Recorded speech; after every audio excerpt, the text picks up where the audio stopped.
What's up guys, Dylan here to give you the first test, or both tests I guess, in the first workout for the Mecca cut. I'm in here in cinematic mode. Sarah's holding the camera, she's gonna do some editing, so we're gonna have the workout hopefully right here next to me, over that way, so you can read along as we go through this. So if you're participating in the Mecca cut, listen up, pay attention, there's some pieces that might be a little hard to figure out. So you have a team of 4. As soon as this workout starts, 3, 2, 1, go, you're gonna break off into 2 pairs. One pair is gonna go to the BodyLab room for the BodyLab test.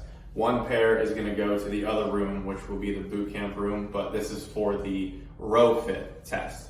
So if you're starting in the BodyLab room or the boot camp room, it's just gonna be there, you're gonna be there for 8 minutes, and at the 8-minute mark, pairs are going to flip-flop. At the 16-minute mark, pairs are going to flip-flop. At the 24-minute mark, pairs are going to flip-flop up until that 32-minute mark. So this is a 32-minute test that you're going to keep moving through. So if you're starting in the BodyLab room, the BodyLab test is going to be you and your teammate are going to go through a chipper for as long as you can and get as far as you can.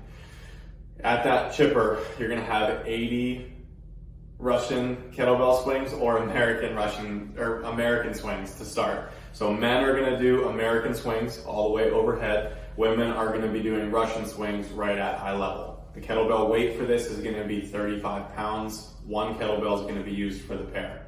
You can choose between you and your team if you want a male-female pair or if you want both males or both females. That's up to you.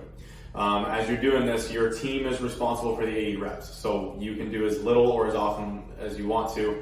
Split those reps up however you see fit. As long as you get to the total 80 number, then you can move on.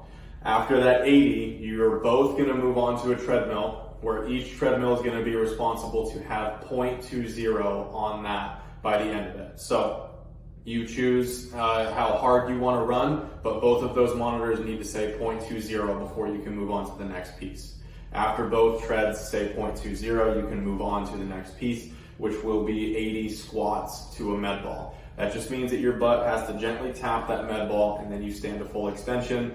As you're doing this, men are going to hold 2 25-pound dumbbells at the front rack. Women are going to hold 1 25-pound dumbbell for a goblet squat. No matter what squat it is, we're going to expect that the butt touches that ball and then you hit full extension every time.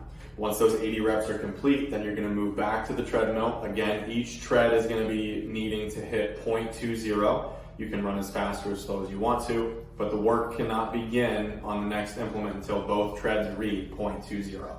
The next movement is going to be 80 shoulder to overhead. Men are going to hold a 25-pound dumbbell in each hand. Women are going to be doing single arm shoulder to overhead, so you just need 1 25-pound dumbbell. You can strict press, you can push press, you can do jerks if you want to. That's up to you as long as the 80 reps total are complete.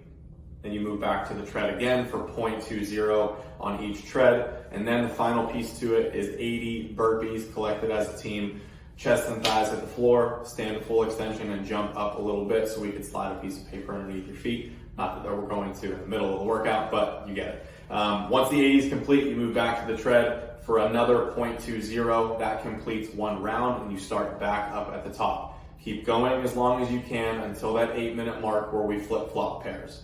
When the team that was in the boot camp room for the RowFit test comes in, you're just going to pick up where your team left off.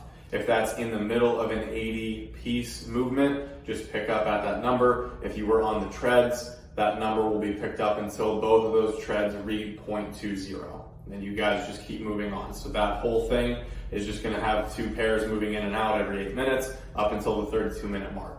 If you start in the boot camp room for the RowFit test, all you're going to be doing is rowing for meters with 1 rower. Very, very RowFit-like. However, the resting teammate is going to be either holding a farmer hold with 2 kettlebells or a plank hold. At any point, if the farmer hold is broken and the kettlebells touch the floor, or the plank is broken and the body touches the floor, both teammates have to switch. So if you were doing the hold or the plank, you go to the rower. If you were on the rower, you come off the floor or off the rower up into the hold or the plank. So they're just flip-flop. That's going to continue to happen until that 8 minutes is done, and then you switch rooms again. And the next time you come back, you do the other movement. So predetermined, you go into this workout, you'll know if you're choosing the farmer hold first, the whole 8 minutes that you're there first is going to all be farmer holds. The second time you go back to it is all going to be plank holds. You can choose as a team to do plank holds first if you want to, or farmer holds if you want to. The plank holds, you can do elbow planks, you can do tall planks, you can transition into them as you're doing your planks. As long as your body doesn't touch the ground, you can continue to go. So it's 2 separate scores. The whole entire rounds and reps for the chipper that is completed in the BodyLab room is test and score 1, and all of the meters that are collected is score 2 and test 2 for the RowFit test. Have fun. If you got any questions or comments, post them in the comments below, and we'll get back to them ASAP. Have fun.